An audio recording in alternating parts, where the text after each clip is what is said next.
Tonight we present an adaptation of Charles Dickens' A Christmas Carol. Many of the great moments of theater from the past occurred not on the stage, but over the airwaves.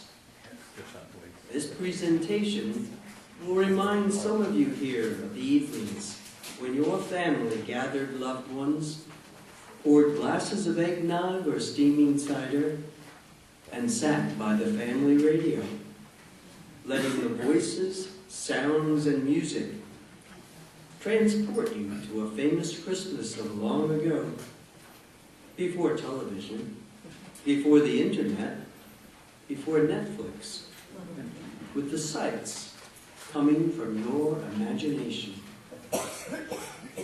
And now, Charles Dickens' A Christmas Carol.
Marley was dead, to begin with. There is no doubt whatever about that. The register of his burial was signed by the clergyman, the clerk, the undertaker, and the chief mourner. Scrooge signed it, and Scrooge's name was good upon change for anything he chose to put his hand to. Of course, Marley was dead. Scrooge knew he was dead. Of course he did. Scrooge and Marley were partners for I don't know how many years. But he was a tight-fisted hand at the grindstone, was Scrooge. A wrenching, squeezing, grasping, scraping, clutching, covetous old sinner.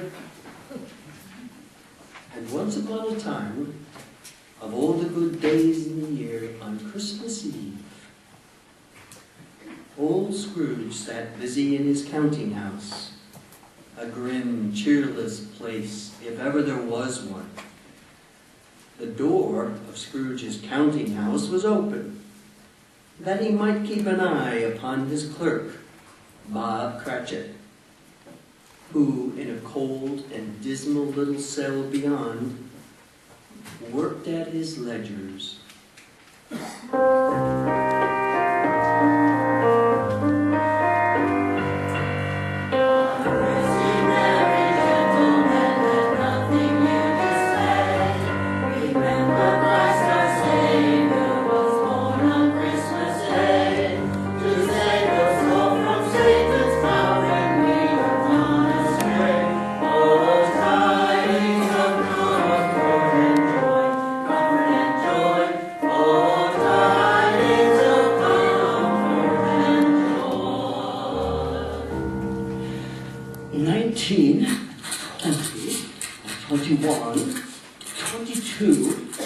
God rest ye merry gentlemen, let not think you dismay. Stop that.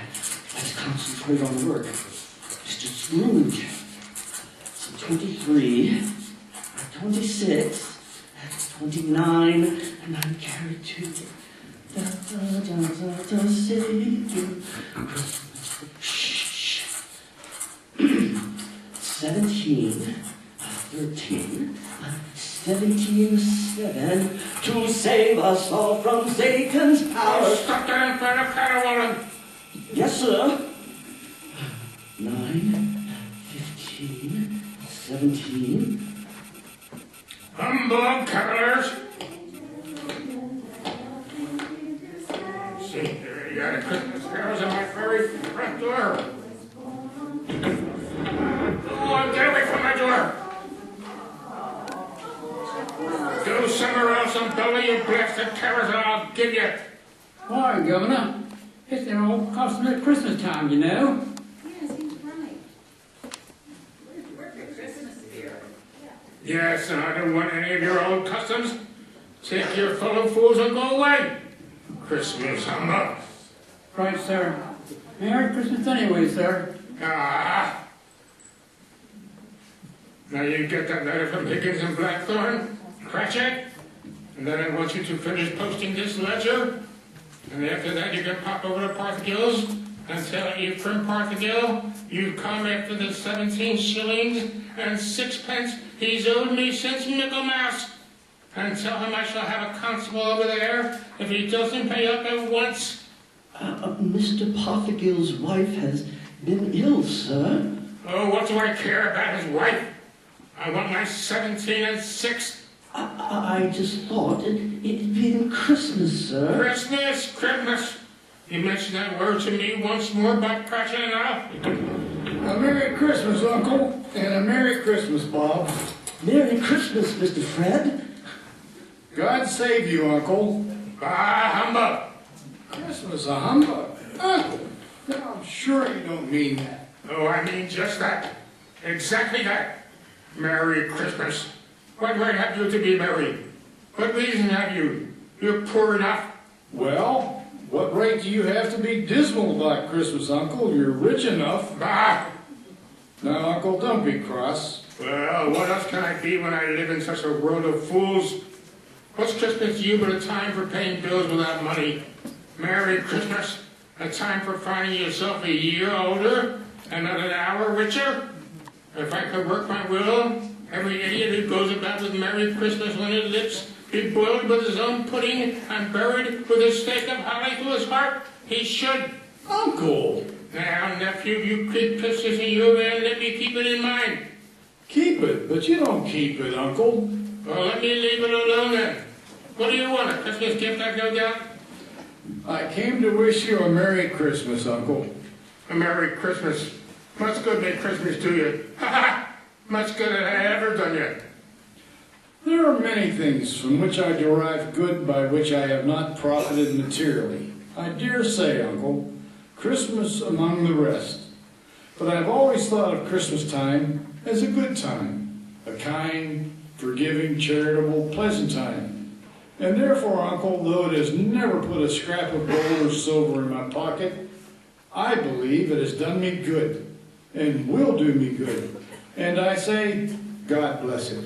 God bless Christmas. Hurrah! Let me hear another sound of you there, Dr. Cratchit, and you'll keep your Christmas by losing your situation.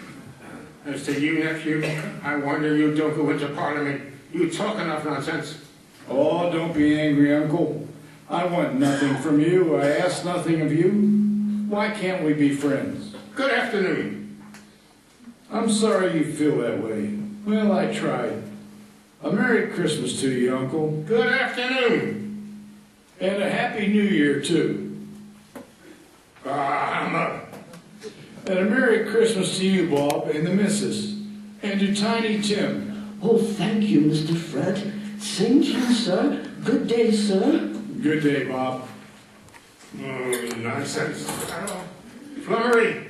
Talking of Christmas and not 2 6 pences to jingle together in his trousers pocket.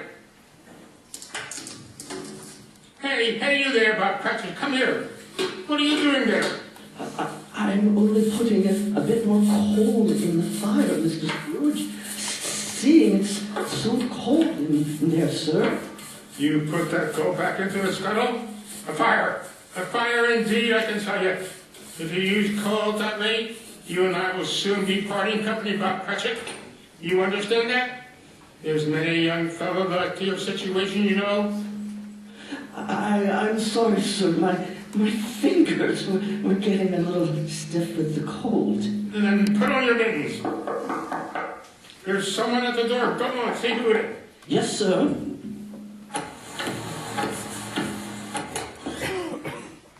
Good afternoon, sir. Good afternoon. This is the firm of Scrooge and Marley. Yes, sir. We should like to see the head of the firm, if you may. Oh, very good, sir. What is it? Two gentlemen to see you, Mr. Scrooge. Have we the pleasure of addressing Mr. Scrooge or Mr. Marley? Marty's been dead these 7 years tonight. I'm Scrooge. Well now, Mr. Scrooge, at this season of the year, it's only fitting that we who are more fortunate should raise a fund to buy the poor some meat and drink and means of warmth. You may not believe it, sir, but many thousands are now in want of common necessities. And hundreds of thousands are in want of the simplest comforts. Are there no prisons? Well, there are plenty of prisons, sir. And the workhouses? They're still in operation, I trust? I wish I could say they are not, but they are, sir. The treadmill and the poor law are in full vigor then? Both very busy, sir. Busy indeed, I'm sorry to say. I'm glad to hear that. I was afraid from what you said at first that something had occurred to stop them in their useful course. No, sir. All these institutions that you mention are flourishing, but it's nevertheless true that some additional provision for the poor and the destitute must be made. A few of us, upon change, are endeavoring to raise such a fund, you see, and, what shall I put you down for? Nothing. Oh, I see. You wish to be anonymous, sir? I wish to be left alone. I don't make merry myself at Christmas time, and I can't afford to help make a lot of idle people merry. I help to support the establishments that take care of the poor. They cost enough. Let those who are badly off go there. Many can't go there, sir, and many would rather die. And my advice to them is to do so and decrease the surplus population. Besides, I've only your word for it that all this is so. Oh, it is the truth, Mr. Scrooge. Well, so be it then. It's not my business. It's enough for a man to understand his own business and not to interfere with other people's mind occupies me constantly. Good afternoon, sir. I quite understand, Mr. Scrooge. Good afternoon. Cratchit, show these gentlemen out. Yes, sir. This way, sir, please. Sir, I couldn't help overhearing. I should like to contribute a tuppence. Cratchit! Yes, sir. It isn't much, but it's all I can afford. But there are others in worse situations than I. You're a generous fellow. I wish I might say so of your employer. Cratchit! Yes, sir. Good afternoon, sir. Good afternoon. Cratchit! Merry Christmas. Merry Christmas. Yes, sir. Close the door. Yes, sir.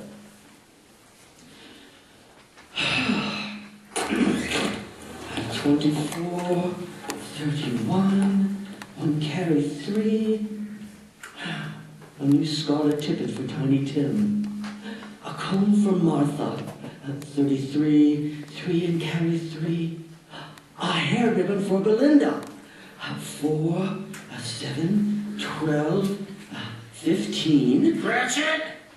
Yes, sir. Yes, sir. It's too late to have you go to Parthagil's. They'll be closed up for Christmas like these other fools. We may as well close up the place now. Yes, sir. It is getting a little dark, hard to see the fingers. I suppose you want the entire day tomorrow? If it's quite convenient, sir. It's not convenient, and it's not fair either.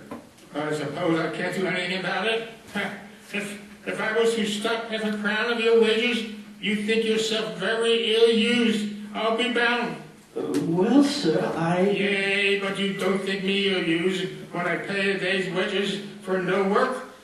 It's only once a year, sir. Once a year. Once a year indeed. A fine excuse for picking a man's pocket every 25th of December. But I suppose there's no good talking. You must have the whole day. Well, see that you're here early the next morning. You understand? Oh, I will, sir. I will indeed. Good night, sir, and Merry Christmas. Ah! Merry Christmas. Ah! The office was closed in a twinkling, and Bob Cratchit, with the long ends of his white comforter dangling below his waist, for he boasted no great coat, went down a slide on Cornhill 20 times in honor of being Christmas Eve. Let's go, hurry up. Merry Christmas. And then he ran home to Camden Town as hard as he could pelt to play with his family at Blind Man's Bluff. Scrooge, on the other hand, took his melancholy dinner in his usual melancholy tavern, having read all the newspapers and spent the rest of the evening with his banker's book, went to his dismal house. Darkness is cheap, and Scrooge liked it. The yard was so dark that even Scrooge, who knew its every stone, had to grope with his hands through the fog and the frost to find the door. Scrooge walked through his rooms to see that all was right. Sitting room, bedroom, okay, lumber room, all as they should be. Nobody under the table, nobody under the sofa, nobody under the bed, nobody in the closet. Closed the door. He locked himself in. He double locked himself in and took off his cravat, put on his dressing gown and slippers and his nightcap, and sat down before the fire to take his gruel.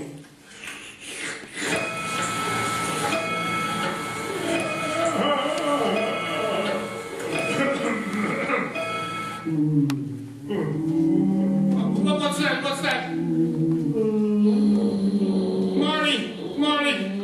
I could have sworn I saw Marty's face. Ah, humbug! Marty's been dead these 7 years. Humbug! Oh, humbug! Eyes playing tricks on me. What I need is a good night. What's that? Someone's in the wine cellar, but the door is locked and double locked. Something is coming. Something is coming closer. Outside my door, bah! I won't believe it. It's humbug still.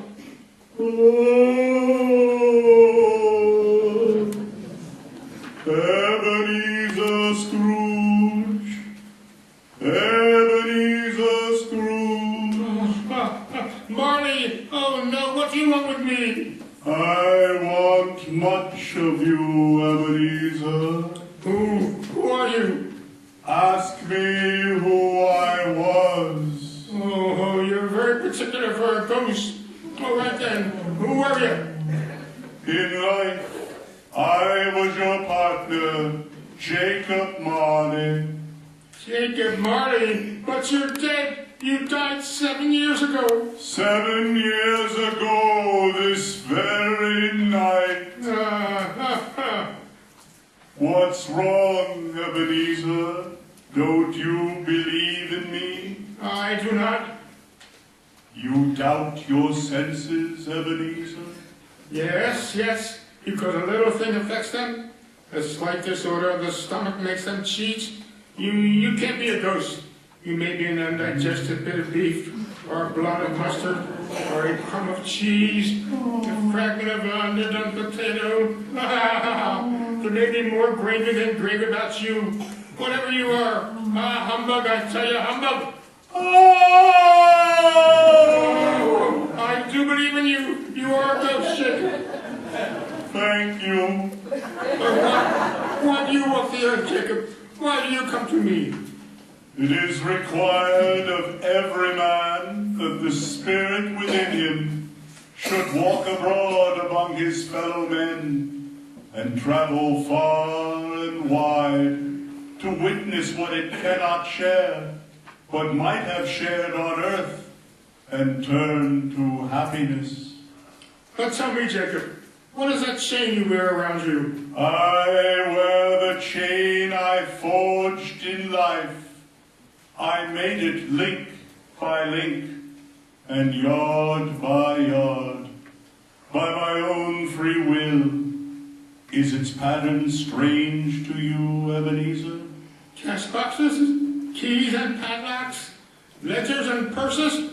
Yours was as heavy and as long as this 7 years ago. You have labored on it since, Ebenezer.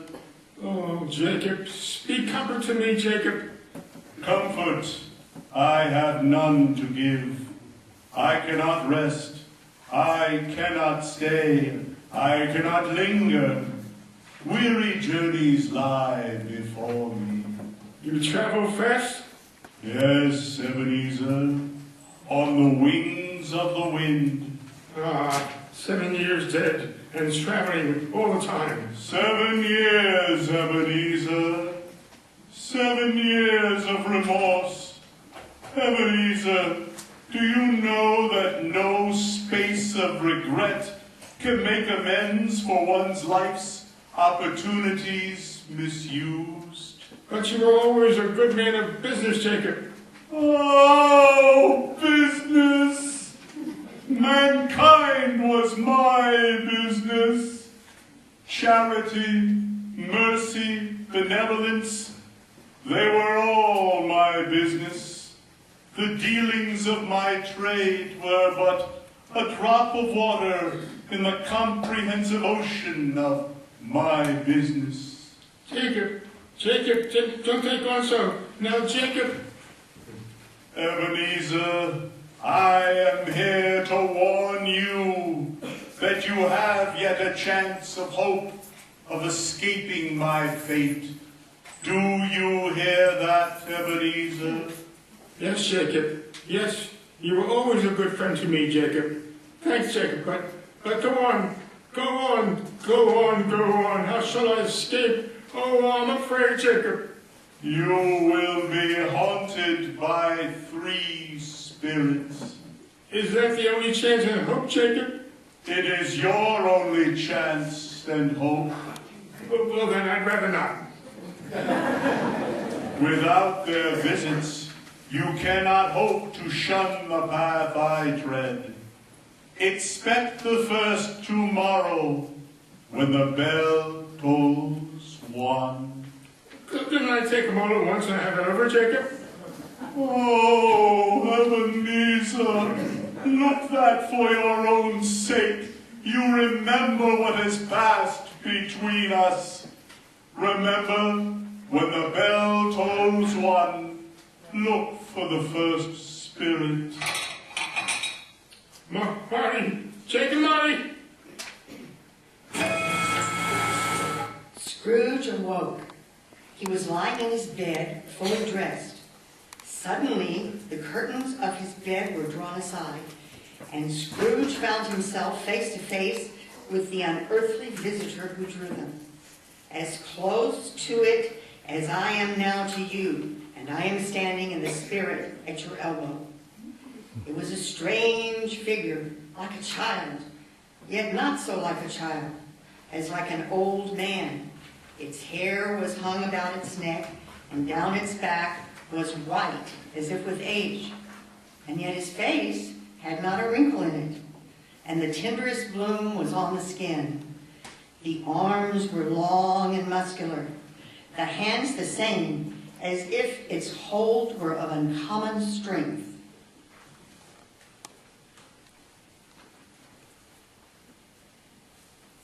Ebenezer Scrooge.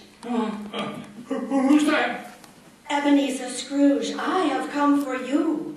You? Are you the spirit, sir, whose coming was foretold me? I am that spirit. Who? What are you? I am the ghost of Christmas past. Long past? No, your past.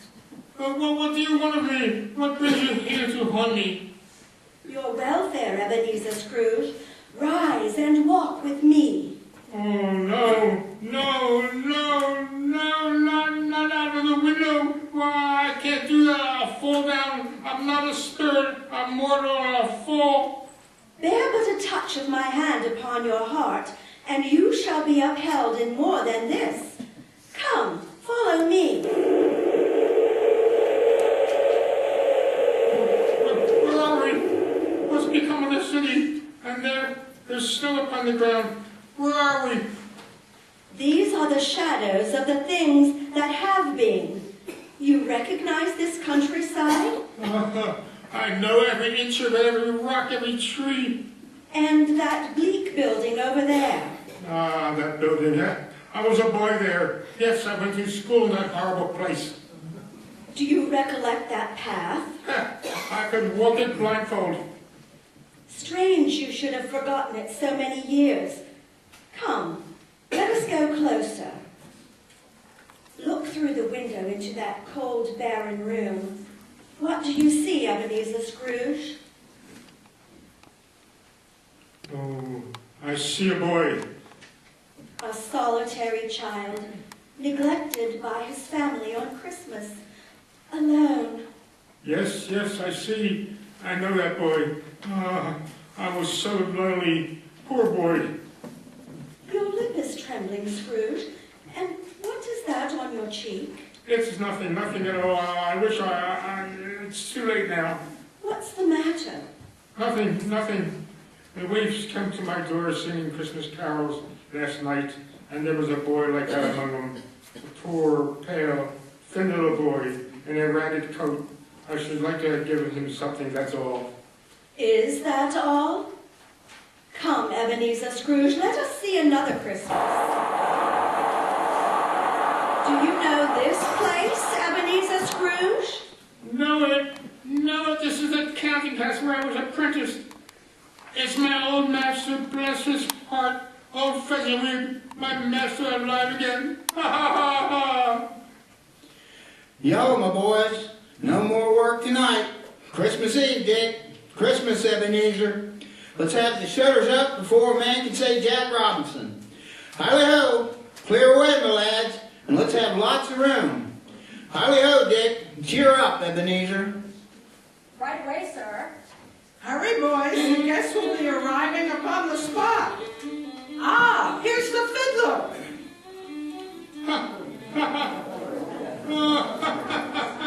There's Dick Wilkins. Poor Dick.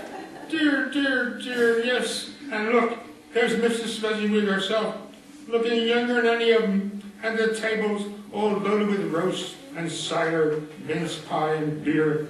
Oh, what a jolly time we used to have. Pick your partner. Listen to him. I pick you, young wench. Oh, you're far too fat to be kicking up your heels. That, madam, is a challenge. We're off. That carefree young man with the light heart and the gay smile, do you recognize him? Yes. Merciful heaven, how happy I was then. A small matter for old Fezziwig to make those silly folks so full of joy. Small matter, small indeed. Isn't it? He has spent only a few pounds of your mortal money. Is that so much that he deserves praise? It's not that spirit. Old Fezziwig had the power to make us happy or unhappy, to make our service light or heavy. His power was in words and looks and in the things so tiny that it's impossible to count them up. The happiness he gave was as great as if it cost. What is the matter? Oh, nothing at all, spirit. Something, I think. No. Speak! Well, only, it's just I should like to be able to say a word or two to my clerk. Bob Cratchit, that's all. My time grows short, and we have yet another journey to make. Oh, where now? Come. This is our last visit to the past, Ebenezer. Here in this little room, with a fair young girl by your side. Do you recognize yourself, Ebenezer? No. Spare me this. You're older now, a man in the prime of life. Your face has begun to wear the signs of care and avarice. Your eyes are greedy, the eager, restless eyes of a miser. No, please. She knows it too, that girl by your side. There are tears in her eyes. Listen. It matters little to you. Very little. I know that. Belle, have I changed towards you? When we were engaged, we were both poor. Was it better then? Better to be poor? Better, at least, to be happy.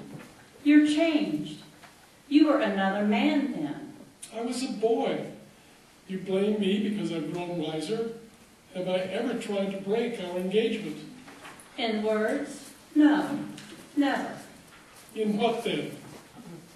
In a changed nature, in an altered spirit, in everything that made my love of any value in your sight. So I release you from your promise. Belle! Oh, at first, it may cause you pain to lose me, a very brief pain, but soon it will be dim, like a half-remembered dream, an unprofitable dream. And you will be glad to be awake from such a dream. May you be happy in the life you have chosen, Ebenezer. That's enough. Show me no more. Take me home. These were shadows of the things that have been. That they are what they are. Do not blame me. No more. One shadow more. Come.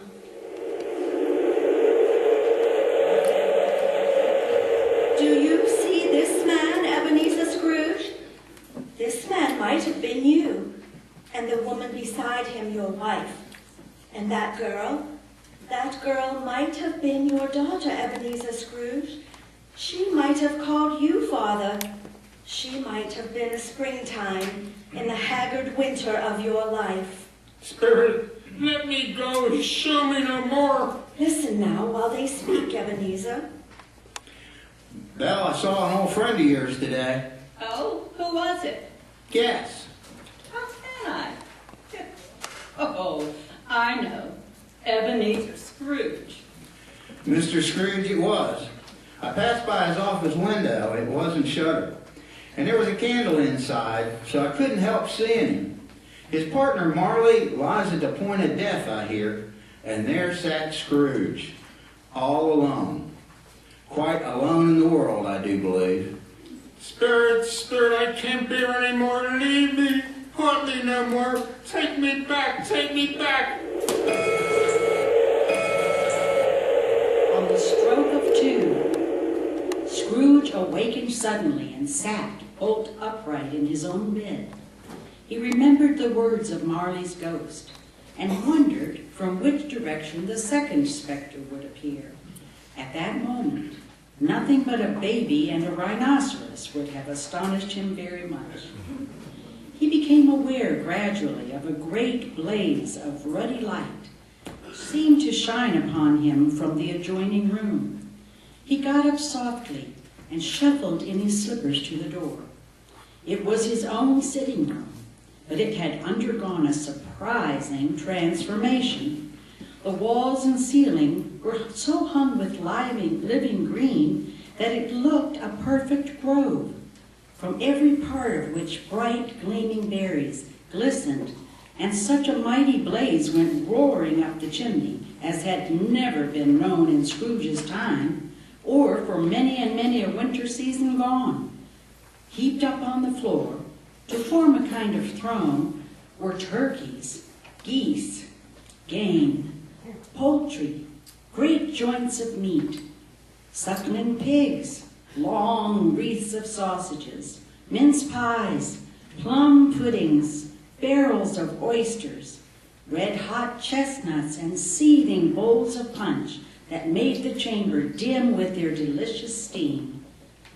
In easy state upon this couch, there sat a jolly giant, glorious to see, who bore a glowing torch, in shape not unlike Plenty's horn, and held it up, high up, to shed its light on Scrooge as he came peeping round the door. Come in, Ebenezer Scrooge, and know me better, man. Who? I am the ghost of Christmas present. Come and know me better. You've never seen the like of me before. Never. Touch my robe, Ebenezer Scrooge. Touch my robe. Scrooge did as he was told. Holly, mistletoe, poultry, brawn, puddings, fruit, and punch all vanished instantly. So did the room and the fire, and they stood in the city streets on Christmas morning. There was nothing very cheerful in the climate or the town, and yet there was an air of cheerfulness as the people came flocking through the streets in their best clothes and with their gayest faces. Here and there, a brief quarrel might begin. See here, you young hoodlum, give a lady space. You nearly knocked me out of my bustle. Serves you right for striding the lane as if you owned it. How is one to pass when one of your great girth blocks the way? What's that? My stick will teach you some manners, you. None of that. The spirit sprinkled incense from his torch upon them with remarkable effect. What a fool I am to quarrel on Christmas Day. Here, let me brush off your coat. Oh, my temper got the best of me. I'd better be hurrying home too. I would be hurrying home too if I were as young as you.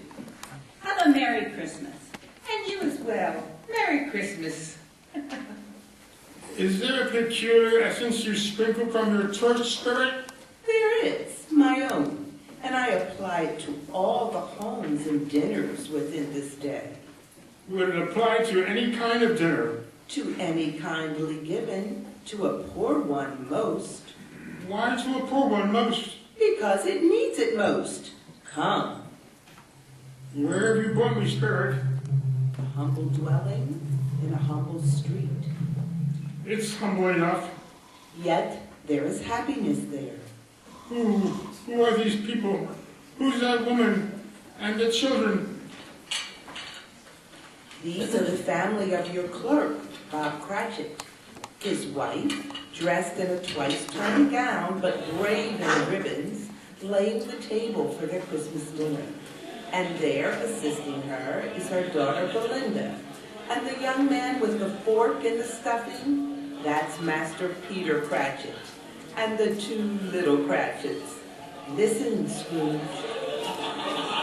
Here's Martha, Mother. It's Martha! Martha. Well, bless my heart alive. Martha, my dear, Merry Christmas. Merry Christmas, Mother. Merry Christmas! I'm so excited. How late you are, my dear. Oh, we deal a work to finish up last night, and we had to clear it away this morning. Well, never mind, so long as you're here now. Sit ye down by the fire and have a warm. Bless ye. Oh, where's Father? He's been to church with Tiny Tim. They'll be along directly. Oh, how is Tiny Tim, Mother? Any better at all? Sometimes I think he is. And sometimes I think, oh dear God, if anything should happen to Tiny Tim. Oh, Mother, you mustn't even think of such a thing. Here they are. It's them. There's Tiny Tim. Merry Christmas, everybody. Martha, welcome, my dear. Oh, Merry Christmas, Father. And Tim. Merry Christmas, Martha. Oh, Tim, darling. Oh, Father, I'm so glad to be at home. And we're so glad to have you, Martha. And how did little Tim behave in church? Oh, as good as gold and better. I like church, Mother. They sing the nicest songs. I hope people saw me there. Saw you there? And why, Tim? Well, don't you see? Because I'm lame. And if they saw my crutch, it might be pleasant for them to remember on Christmas who it was made lame beggars walk and blind men see. Oh, bless you, my son. Are we ready to eat, Mother? Come on, let's eat.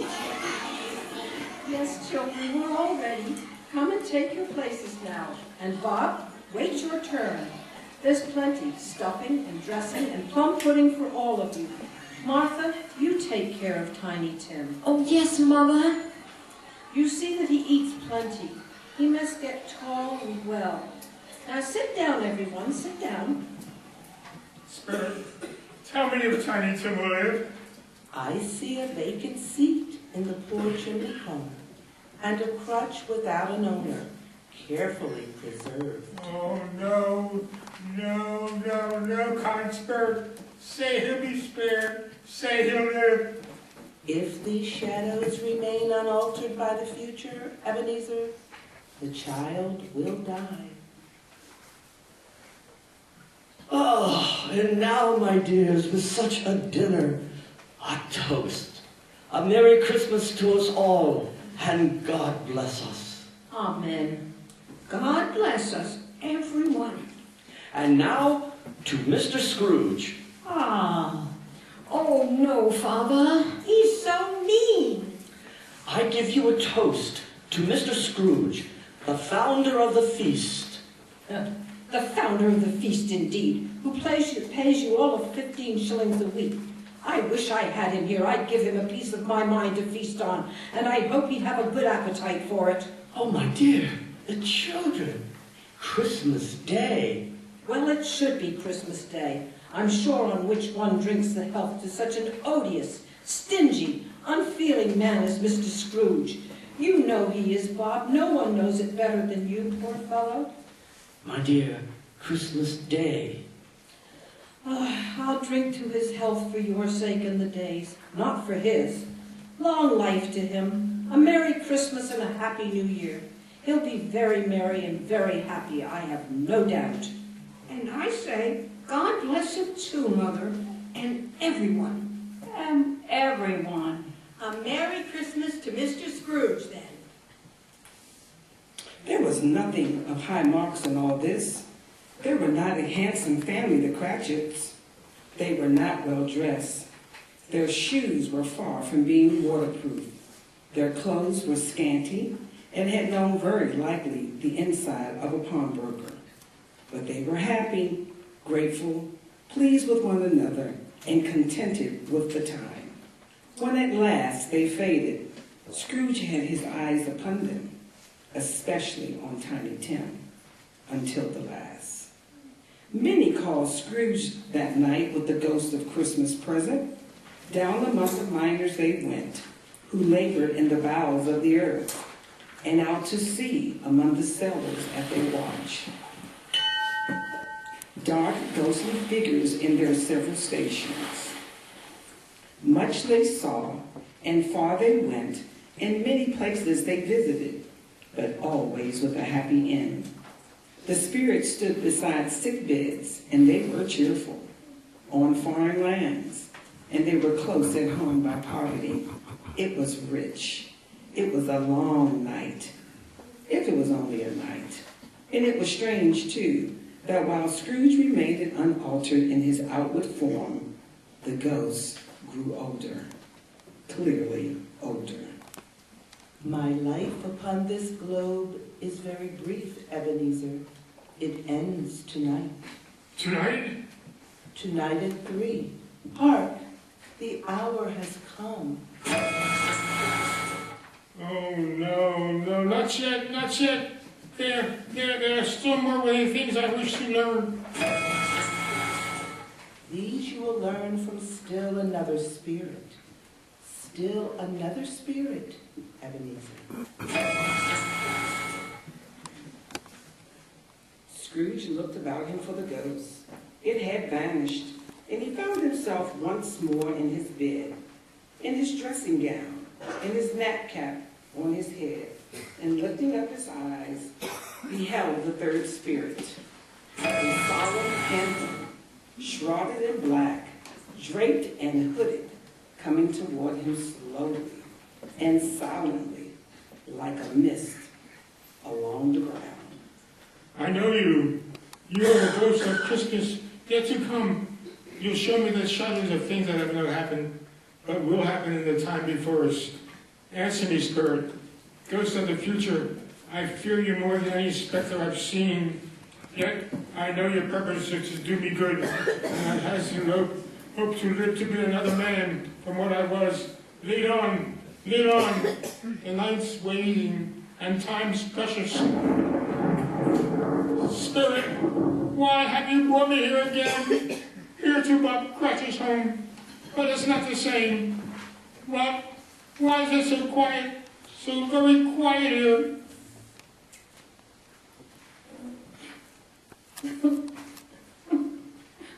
Oh, Mother, Mother, please. Oh, my son, my little son, Tiny Tim, I loved him so. Oh, Mother dear, you mustn't. Why, it's almost time for Father to be here, at home. Don't let him see you crying. Yes, yes, Martha. He's late tonight. He walks slower than he used to, and yet I've known him to walk very fast indeed with Tiny Tim on his shoulder. Oh, so have I, Mother. But he was light to carry, and his father loved him so, and it was no trouble, no trouble. Bob?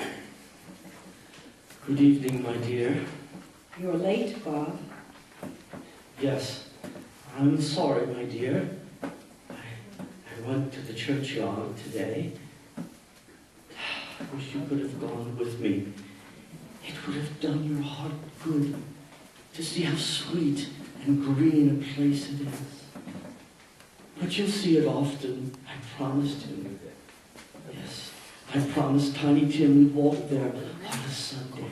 Oh, Father dear. It's God's will, Bob.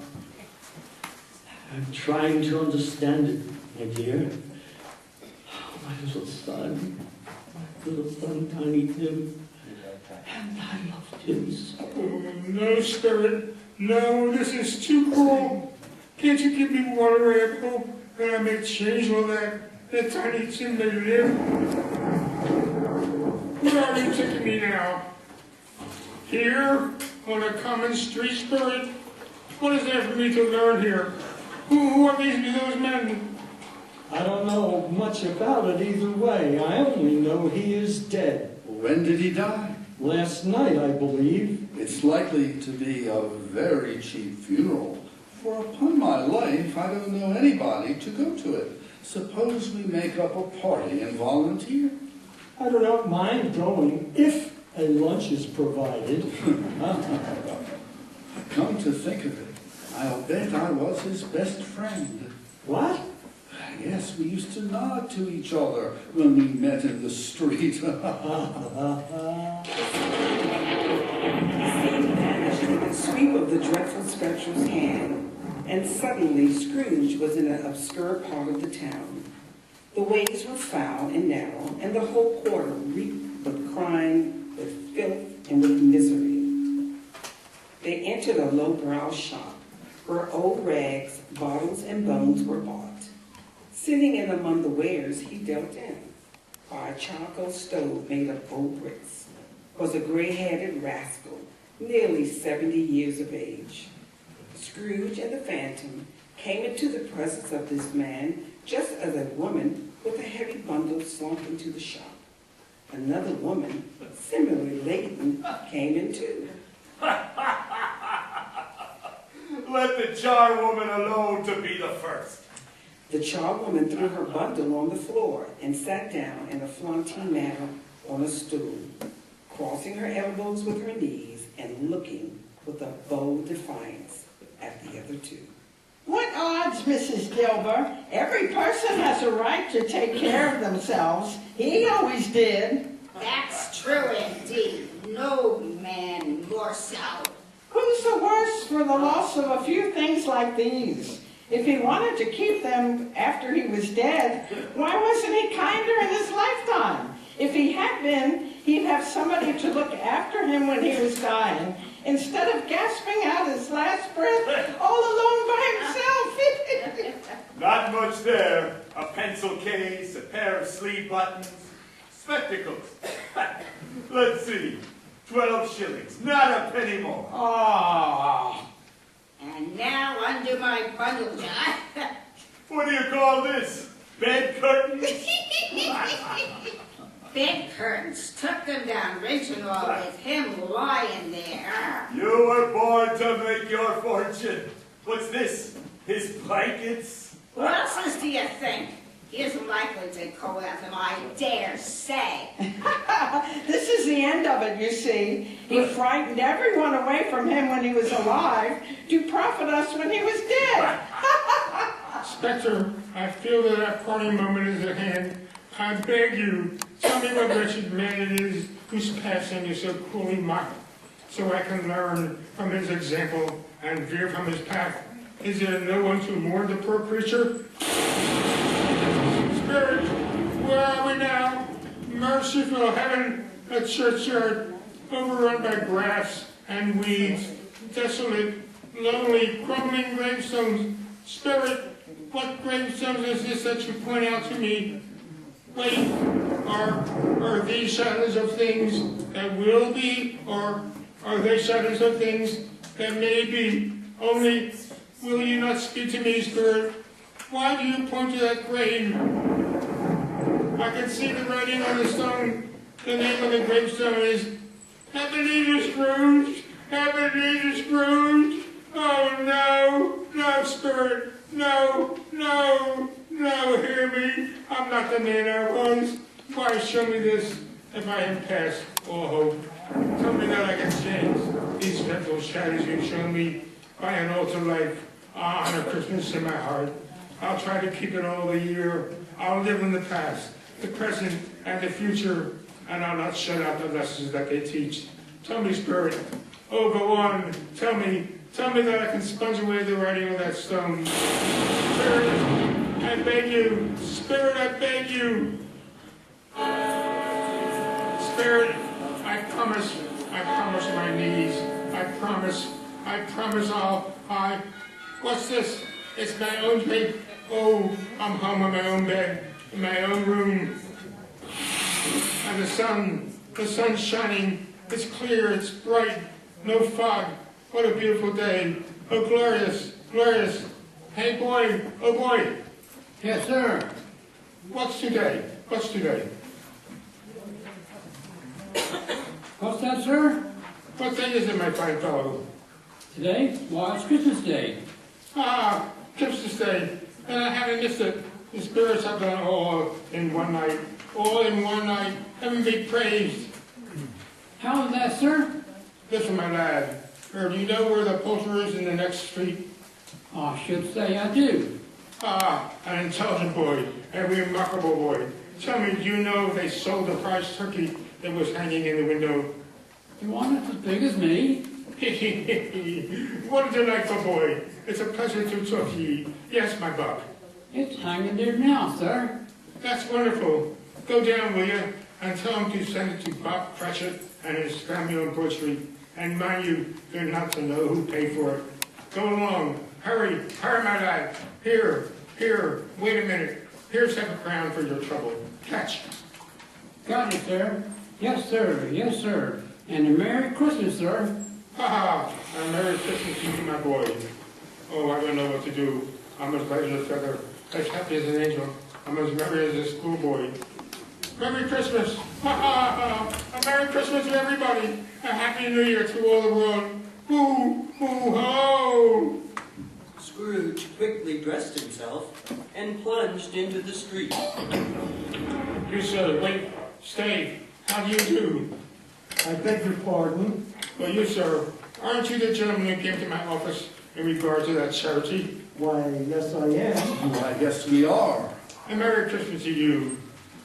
Yes, sir, certainly. Allow me to ask your pardon, sir, and will you have the goodness to accept? Let me whisper the amount in your ear. What? A blessing on your head, Mr. Scrooge. Are you serious?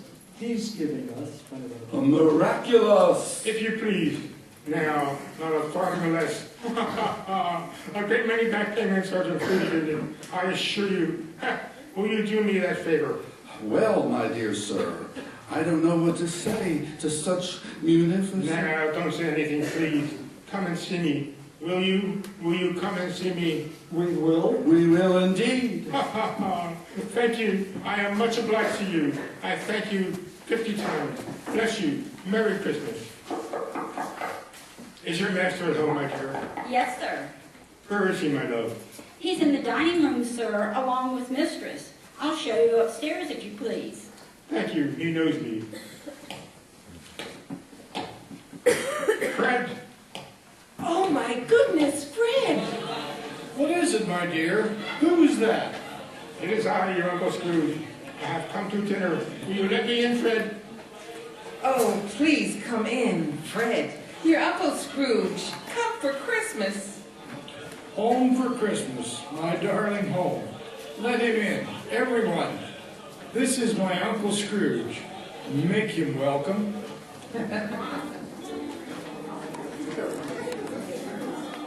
Wonderful party, wonderful games, wonderful unanimity, wonderful happiness. But next morning, Scrooge was early at the office. He went early for a reason. If he could only be there first and catch Bob Cratchit coming late, that was the thing he'd set his heart upon. And he did it. Yes, he did. The clock struck 9, no Bob. 1/4 past, no Bob. Scrooge sat with his door wide open that he might see him come in. And at last he came. His hat was off before he opened the door. His comforter, too. He was on his stool in a jiffy, driving away with his pen, as if he were trying to overtake 9 o'clock.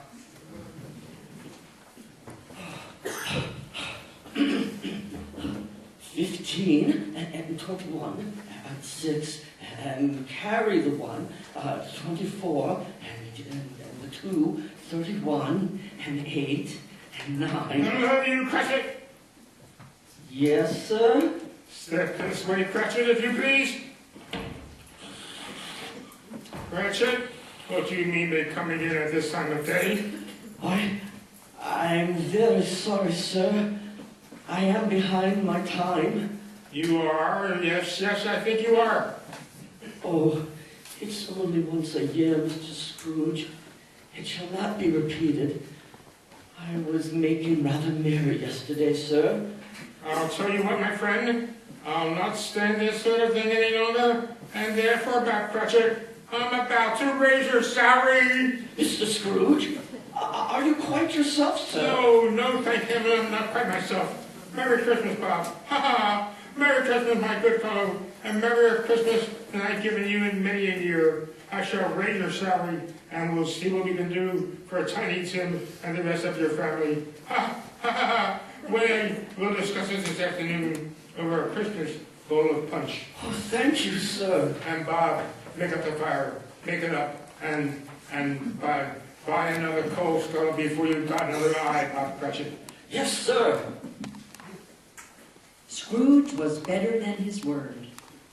He did it all, and infinitely more.